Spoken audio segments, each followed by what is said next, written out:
আসসালামু আলাইকুম। বিএনপি এবং জামাতের মাঝে যে একটি বন্ধুত্ব ছিল, দীর্ঘ ইতিহাস, ঐতিহ্য, একই সাথে পথ চলার, আজকে মুদ্রার এপিঠ ওপিঠ, রাজনীতিতে শেষ বলতে কোনো কিছু নেই।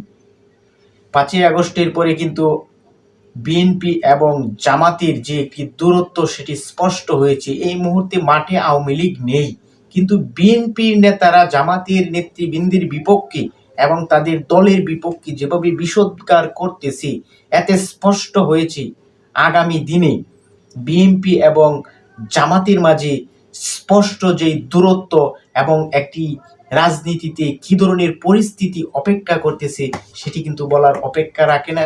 যদিও আওয়ামী লীগ এখন কোণঠাসা, যে কোনো সময় কিন্তু আওয়ামী লীগ ঘুরে দাঁড়াতে পারে। যদি আজকে আওয়ামী লীগ আবারও ঘুরে দাঁড়ায় কিংবা দাঁড়ানোর চেষ্টা করে রাজনীতিতে সক্রিয় হয়, তবে বিএনপি এবং জামাতের এখনকার যেই দূরত্ব, সেই দূরত্ব কি আসলেই থাকবে নাকি থাকবে না, সেটি নিয়েও কিন্তু প্রশ্ন উঠতেছে। নাকি এটি তাদের একটি রাজনৈতিক কৌশলের কারণেই দূরত্ব বজায় রেখে চলতেছে, যাতে যাতে করে আওয়ামী সরকার আবারও তারা সুসংগঠিত হতে না পারে। যদিও সুসংগঠিত হয়, তখন তাদের কি অবস্থান, কি পরিবেশটা থাকবে, তাদের সম্পর্কটাই কি থাকবে, এটা জানার জন্য কিন্তু দেশের মানুষ অপেক্ষা করতেছে।